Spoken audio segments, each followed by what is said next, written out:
El tema de este video es inmunidad mediada por la célula T CD4. A lo largo de esta presentación voy a abordar cómo, desde la presentación antigénica mediada por la célula dendrítica, se produce la diferenciación de la célula T CD4 a los diferentes tipos efectores y cuáles van a ser las funciones de estas células en la inmunidad adaptativa.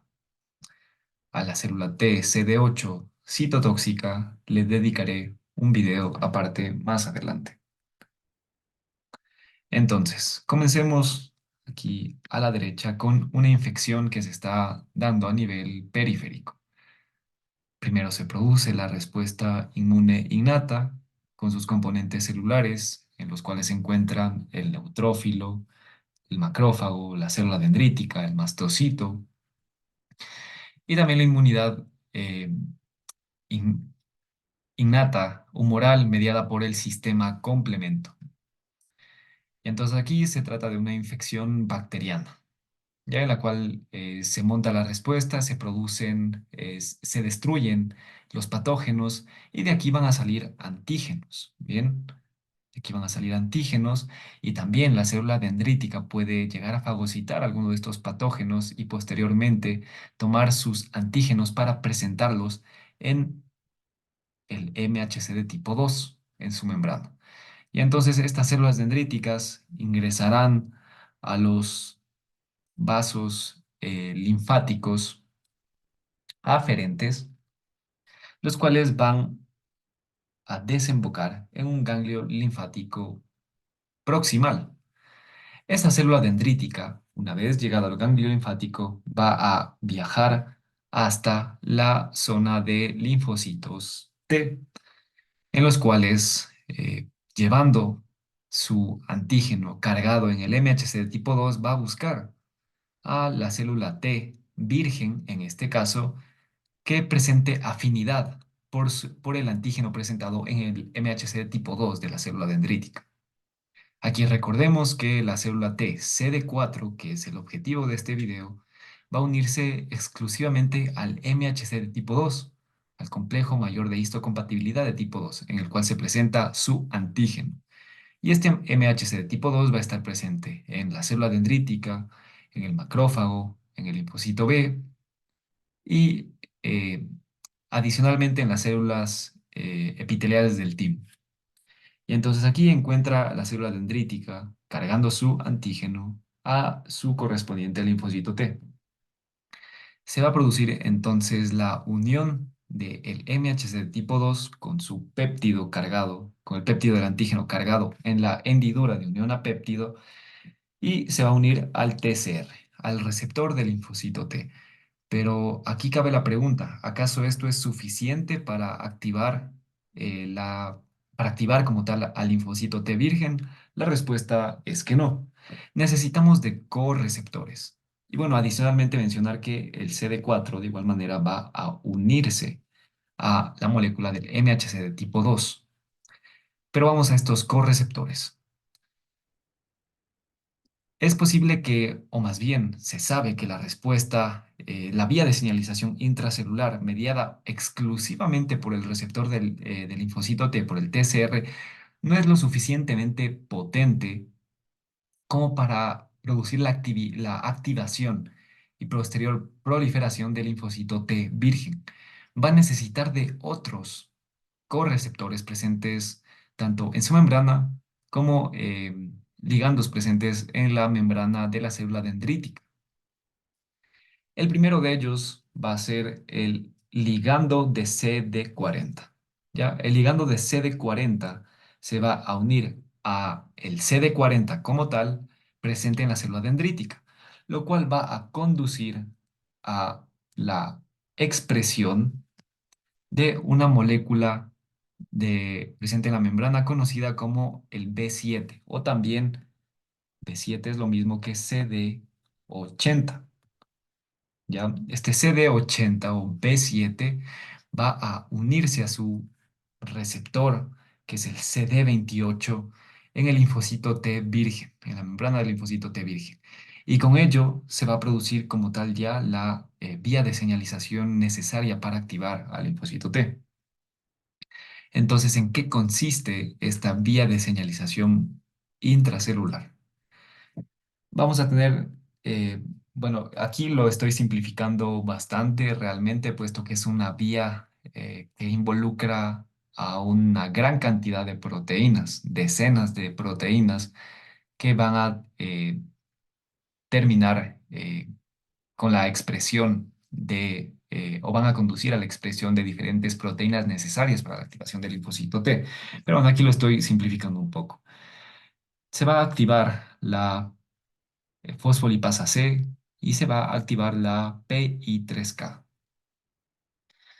¿Ya? Entonces, ¿qué es lo que van a producir estas proteínas activadas? Van a conducir a la Vamos por partes. En el caso de la fosfolipasa C, va a producir la activación de un canal de calcio en el cual va a producir apertura del mismo. Cuando ingresa el calcio se va a unir a la calmodulina, ¿ya? Y el complejo calcio-calmodulina va a activar a un componente de esta vía de señalización muy importante, que corresponde a la calcineurina. ¿Por qué digo que es tan importante? Puesto que es el objetivo de algunos medicamentos inmunosupresores, como por ejemplo el tacrolimus, bien, u otros inhibidores de la calcineurina, fundamentales en, eh, en las terapias de inmunosupresión. ¿Qué va a producir esta calcineurina? Básicamente va a través de algunos procesos, va a conducir a la translocación del factor de transcripción NFAT o NFAT a el interior del núcleo, ¿ya? Todos los factores de transcripción deben ser translocados al núcleo para poder para poder ejercer su efecto. Adicionalmente, hay otros factores de transcripción que de igual manera van a estar activados tanto por la vía de la fosfolipasa C como la PI3K.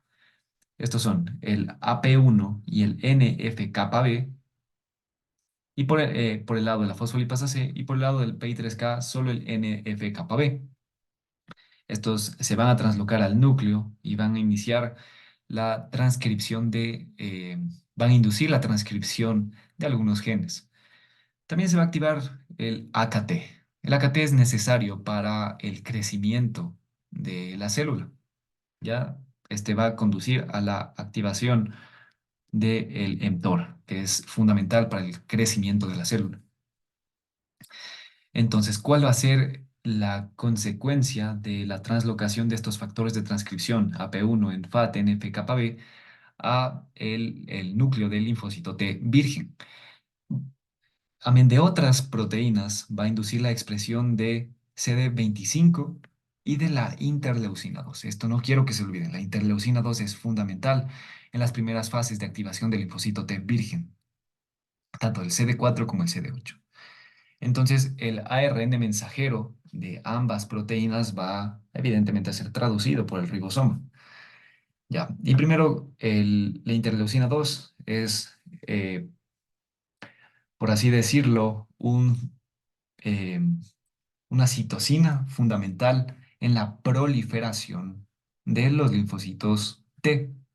Ya, por su parte, el CD25 es un dominio o una subunidad que va a formar parte del receptor de la interleucina 2. Entonces, es fundamental que ambos genes sean expresados, el del CD25 y el de la interleucina 2, puesto que si es que se expresa solo interleucina 2, pero no el CD25, que forma la subunidad alfa del receptor de interleucina 2, entonces no va a ejercer su efecto. Bien, entonces requerimos este receptor, la expresión de esta proteína para terminar de formar el receptor. Entonces, una vez que se libera la interleucina, se secreta la interleucina 2, esta va a actuar de manera autócrina, es decir, en la misma célula. Se une al receptor de interleucina 2 y va a conducir a la activación de la célula T CD4 y también de la célula T CD8 y también a la proliferación. ¿De qué manera? va a promover que el ciclo celular avance de la fase G0 a la fase G1, con lo cual la célula puede ya iniciar el proceso de mitosis, ¿verdad? Pasando por G1, después S, G2 y M. Y entonces esta interleucina, la interleucina 2, es fundamental para que la célula pueda entrar en mitosis. De no ser así, la célula no va a poder proliferar, no va a poder dividirse. Ya, entonces, en esta zona de linfocitos T se ha producido todas estas interacciones entre interleucinas, receptores, entre el TCR, el MHC de tipo 2, y entonces la célula, el linfocito T virgen, prolifera y ahora corresponde a una célula T madura, una célula T activa. Ahora, recordemos los principales tipos de linfocito T CD4 efectores. Vamos a tener al T helper 1, al T helper 1, al T helper 2, al T helper 17, al T helper folicular y al T regulador. Que bueno, este es un tema muy aparte de de estas células T, puesto que las células T efectoras como tal, las que van a ser activas en contra de una infección, van a ser la helper 1, helper 2, helper 17 y helper folicular, mientras que la T reguladora, su función básicamente va a ser la de inhibir estos procesos, pero ya vamos a ir a eso más adelante. Entonces,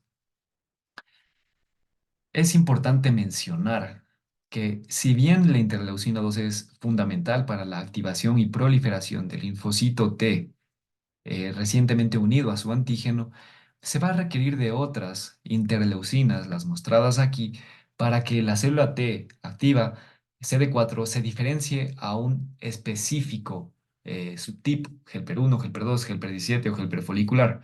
Para eso necesitamos interleucinas que provienen de diferentes tipos de infección. Ya entonces el tipo de infección va a condicionar qué tipo de célula T va a diferenciarse. Ya. Entonces, en el caso de la célula T helper 1, ya en el caso de la célula T helper 1, se va a necesitar de dos citocinas en particular, y estas son el interferón gamma y la interleucina 12. El interferón gamma es liberado por los macrófagos y la interleucina 12 es liberada por la célula natural killer. ¿Y en respuesta a qué tipo de infección? En particular a las infecciones intracelulares. Bien, por ejemplo, a la que es causada por la micobacteria, a la que es causada por la leishmaniasis, la toxoplasmosis, la lepra, la listeriosis. Son unos ejemplos de estos tipos de infección intracelular.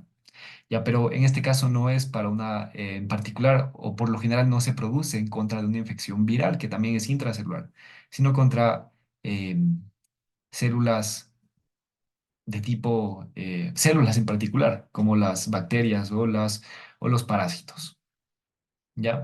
Entonces estos van a ser los estímulos para liberar estas citocinas que una vez que se han unido a la célula T que está recientemente en activación, va a inducir la vía de señalización STAT. ¿Pero qué STAT? Los números 1 y número 4. ¿Ya? Estos vías de señalización intracelular van a ser importantes para la expresión de un factor de transcripción, que es el TBET. Ya el TBET es el característico de la célula T helper 1. Ya va a ser el que necesite expresarse para diferenciarse hacia este subtipo de célula TCD4. Además, luego vamos a ir a cómo funcionan estos tipos de célula. Ya. En el caso de la célula T helper 2, esta en particular va a activarse cuando tengamos infecciones parasitarias, ya especialmente por helmintos, por gusanos, por este tipo de parásitos. Ya, para esto necesitamos una interleucina en particular, que es la interleucina 4, que va a estar liberada por las células que precisamente se caracterizan por combatir este tipo de infecciones parasitarias, que son el eosinófilo, el basófilo y el mastocito. Estos van a liberar interleucina 4 y esta interleucina 4 va a actuar en el linfocito T que está siendo activado a través de la vía de señalización STAT6. ¿Ya? Y esto va a inducir la expresión de el factor de transcripción GATA3. El siguiente es el T helper 17. Ya, en este caso es importante saber que la célula T helper 17 va a especializarse en combatir infecciones extracelulares, en particular bacterianas o fúngicas. Ya, entonces en este ejemplo les pongo un hongo que corresponde a una cándida, una levadura que está generando la infección, ¿ya? Y la célula que se especializa en combatir este tipo de infección son los neutrófilos. ¿Ya? Entonces, en respuesta a este tipo de infecciones extracelulares, los neutrófilos van a liberar interleucina 6 e interleucina 23, los cuales a través de la vía de señalización intracelular STAT3 van a conducir a la expresión de un factor de transcripción conocido como el R o R gamma T o ROR gamma T. Y de esta manera se puede diferenciar a la T helper 17. Ya, las otras dos, de los otros dos tipos de célula T eh, que requieren citocinas para diferenciarse, en específico corresponde a la T follicular helper, la cual va a necesitar de interleucina, se sabe que necesita de interleucina 6, aunque realmente no está muy claro todavía cuáles son los mecanismos que conducen a la diferenciación a el tipo folicular. ¿Ya? Y adicionalmente se sabe que una molécula conocida como ICOS, liberada por los linfocitos B en los ganglios linfáticos, son importantes para la diferenciación de este tipo de célula, cuyo factor de transcripción va a ser el BCL6. ¿Ya? Y en el caso de la célula T reguladora, va a necesitar de del factor de crecimiento transformante beta y de la ausencia de interleucina 6. En este caso no debe haber interleucina 6 para poder diferenciarse a la T reguladora. Esto va a conducir a la expresión del factor de transcripción FOXP3, el cual es característico de la célula T reguladora. ¿Ya? Entonces, tenemos ya nuestra célula que se ha diferenciado al tipo Helper 1, Helper 2, Helper 17, célula T reguladora, y estos necesitan salir del ganglio linfático, a diferencia de la célula T folicular, la cual se queda en el ganglio linfático, apoyando a la, por así decirlo, la célula B para la producción de anticuerpos. ¿Ya? Pero estos otros tipos de célula que necesitan salir hacia la circulación para poder combatir la infección requieren de algunas modificaciones en cuanto a las proteínas que expresan. Por ejemplo, necesitan disminuir la expresión de la selectina L en sus membranas, la cual es importante para adherirse hacia el tejido linfático, como los vasos linfáticos o los ganglios linfáticos en sí. Si es que no expresan esta selectina, pues las células no van a circular a través del sistema linfático, sino que se van a quedar en la circulación sanguínea. Bien, y adicionalmente, las células T efectoras van a expresar BLA4, que es importante para unirse al VCAM1, que es una proteína de adhesión presente en el endotelio, activado en respuesta a inflamación, y también moléculas de tipo glucanos que se van a unir a la selectina P y a la selectina E, presentes de igual manera en el endotelio activado por inflamación. Entonces, esto va a conducir a su adhesión y posterior migración hacia el tejido que requiere la acción de estos linfocitos, tejido infectado. Y entonces en este ejemplo tenemos una infección a nivel de la piel. Ya la célula T, CD4, ya activada, efectora, va a ingresar hacia la piel para poder combatir esta infección. en el cual, o como ejemplo, una tuberculosis que se ha diseminado hacia la piel. Bien, entonces aquí, ¿qué es lo fundamental? Es importante mencionar que la célula T CD4, la efectora, una vez que ya ha sido activada previamente por todos los procesos que he mencionado, ya no requiere de la presencia de correceptores para poder ejercer su función. Bien, solo necesita de el MHC de tipo 2 que se una a la célula, al receptor del linfocito T para poder liberar sus citocinas que lo caracterizan.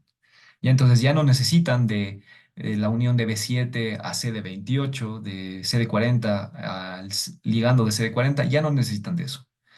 Pero lo que sí necesitan es de que se forme la conocida como sinapsis inmunitaria. ¿En qué consiste esta sinapsis inmunitaria? La célula T efectora, al unirse a las células que expresen el MHC de tipo 2, como los macrófagos o las células dendríticas presentes en el tejido infectado, una vez que se produce esta unión, se van a expresar algunas moléculas de adhesión como LFA1, ¿ya? Y esto va a ser importante para estabilizar la unión y las interacciones entre ambas células, ¿ya? Em, Esto adicionalmente va a conducir a una remodelación, a una reestructuración del citoesqueleto de la célula T. Al producirse esta reestructuración de la célula T del citoesqueleto, eh, se favorece que las interleucinas liberadas, las efectoras liberadas por la célula T, se liberen solo hacia donde se ha producido el contacto con el receptor, ya con la otra célula. Ya, entonces, esta reestructuración del citoesqueleto favorece que las citocinas no se liberen en todo el radio, en toda la superficie, el perímetro de las células, sino que solo en una zona en particular. Bien, y esta remodelación va a estar mediada por una proteína muy particular que corresponde a la WASP, que es la proteína del síndrome de Wiskott-Aldrich, el cual es un síndrome genético eh, caracterizado por inmunodeficiencia y otras manifestaciones interesantes como eczema. Y entonces, en este caso, eh, esta proteína es importante para la reestructuración. Ya, ahora vamos a ver qué es lo que hace cada uno de estos tipos eh, de células efectoras. Vamos primero con el helper 1.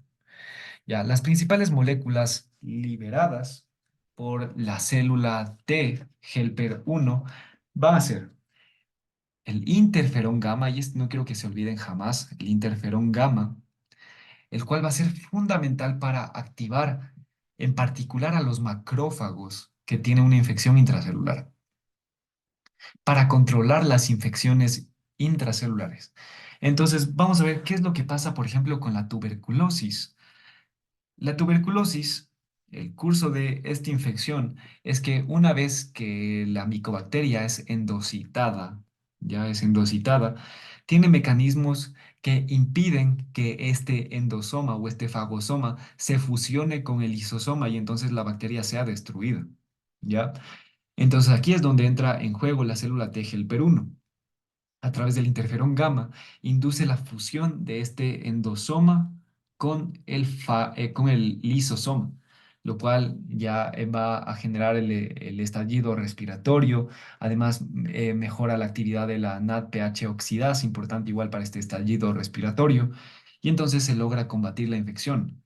De igual manera como ocurre con la toxoplasmosis, eh, o con otras infecciones intracelulares, bacterianas o protozoarias. Bien, o también fúngicas, es importante mencionar.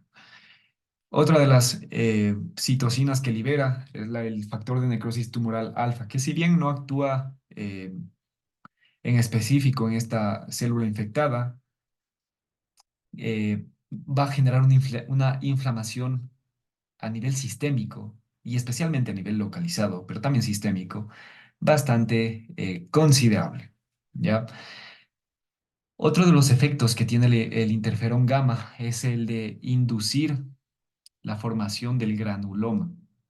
Ya cuando por algún motivo la micobacteria, en este caso, ha sobrepasado la capacidad del macrófago para generar este estallido respiratorio y destruir a la misma bacteria, entonces se debe encontrar otra manera para contener la infección. Y esta manera de contener la infección es el granuloma, en el cual se favorece que los macrófagos se fusionen entre sí, se formen estas células gigantes y entonces se forme el granuloma. Adicionalmente, a lo que olvidé graficar aquí, es que el interferón gamma es fundamental para, para promover el cambio de isotipo de inmunoglobulina al tipo IgG, en particular IgG3. ¿Ya? El IgG3 es el más importante aquí. ¿Ya? Lo cual se va a lograr en conjunción con la célula T follicular helper o la célula T helper folicular. Bien, pero recuerden que la célula T helper 1 favorece el cambio de clase de inmunoglobulina a tipo IgG3, ya durante el cambio de clase. Después tenemos a la célula T helper 2, ya la cual recordemos que se especializa en combatir infecciones parasitarias. Ya entonces, aquí lo que se va a producir es la liberación de interleucina 5, interleucina 13 e interleucina 4. La interleucina 5 deben conocer que es la interleucina del eosinófilo. Es la interleucina que va a activar y también va a funcionar como quimiosina, que va a reclutar un montón de eosinófilos al lugar de la infección para combatir esta infección. También puede activar y reclutar basófilos y también mastocitos. En el caso de la interleucina 13 y la interleucina 4, estas van a ingresar hacia la circulación linfática, van a llegar hacia el ganglio linfático en donde está proliferando, donde está activándose y diferenciándose la célula, el linfocito B, para inducir el cambio de clase de inmunoglobulina al tipo IgE, el cual, recuerden, es característico de las infecciones parasitarias, pero también de las reacciones alérgicas, de las reacciones de hipersensibilidad de tipo 1. Ya, otra de las funciones de la célula T helper 2, y en particular de la citosina interleucina 13, es eh, a nivel de las mucosas inducir la producción de moco por las células caliciformes. La célula T helper 17, recuerden, se especializa en las infecciones extracelulares por hongos y bacterias y a través de la liberación de interleucina 17 y de interleucina 22 va a generar la activación y un mayor reclutamiento de neutrófilos. Ya va a generar que los neutrófilos generen netosis, promueve el estallido respiratorio. Ya estas NETs, que recuerden es cuando el neutrófilo libera su propio ADN para atrapar como una red, literalmente, a los patógenos y el estallido respiratorio, después de que los fagocita. Además, promueve el cambio de clase de inmunoglobulina a el IgG2 e IgG3, los cuales activan eficientemente el complemento por la vía clásica. Y después finalmente tenemos bueno, no todavía finalmente, pero ya casi acabamos. La célula T follicular helper, que recordemos es la que se queda en el ganglio linfático y promueve la formación del centro germinal y en particular a nivel de sus interacciones con el linfocito B, va a generar o va a iniciar lo que se conoce como la hipermutación somática y el cambio de clase de inmunoglobulina, tema al cual ya le he dedicado un video que está disponible en el canal. Y por último tenemos a la célula T reguladora, la cual, a decir, eh, en realidad requiere un video por completo en exclusivo para este tipo celular, puesto que sus funciones son diversas y es un tema bastante interesante. Ya, pero vamos a ver a grandes rasgos qué es lo que hace la célula T regulador. Su función principal es la de limitar el efecto que tiene el sistema inmunitario adaptativo, en particular las células T. Evita que las células T se salgan de control y generen una reacción inflamatoria muy intensa que termine siendo deleteria para el propio organismo. Además, es fundamental en lo que corresponde a tolerancia periférica para evitar las reacciones autoinmunes, para las enfermedades autoinmunitarias y para las infecciones, como ya mencioné, limita las respuestas de las células T efectoras para que no destruyan los tejidos. Esto lo consigue a través de la liberación de citocinas eh, antiinflamatorias, inmunosupresoras, como lo son el factor de crecimiento transformante beta, que es un inhibidor del sistema inmune, la interleucina 35 y la interleucina 10, que van a tener las funciones similares, que básicamente es inhibir a todas estas células T efectoras como helper 1, helper 17, helper 2. Y otra de las funciones que tiene, o otro de los mecanismos que tiene para suprimir esta actividad inmunitaria, es la de expresar en gran cantidad eh, o más bien expresar de manera constitutiva al CD25, que recordemos es esta subunidad presente o necesaria en el receptor de interleucina 2 para la unión precisamente de esta interleucina. Entonces, por así decirlo, va a secuestrar a la interleucina 2, evitando que ésta genere la proliferación de otras células T, que en este caso serían efectoras. ¿Ya? Entonces secuestra esto y evita su proliferación y con ello la señal de supervivencia necesaria que depende de la interleucina 2, generando apoptosis en las células T. Y eso sería todo lo que corresponde a las funciones, a la diferenciación de la célula T CD4.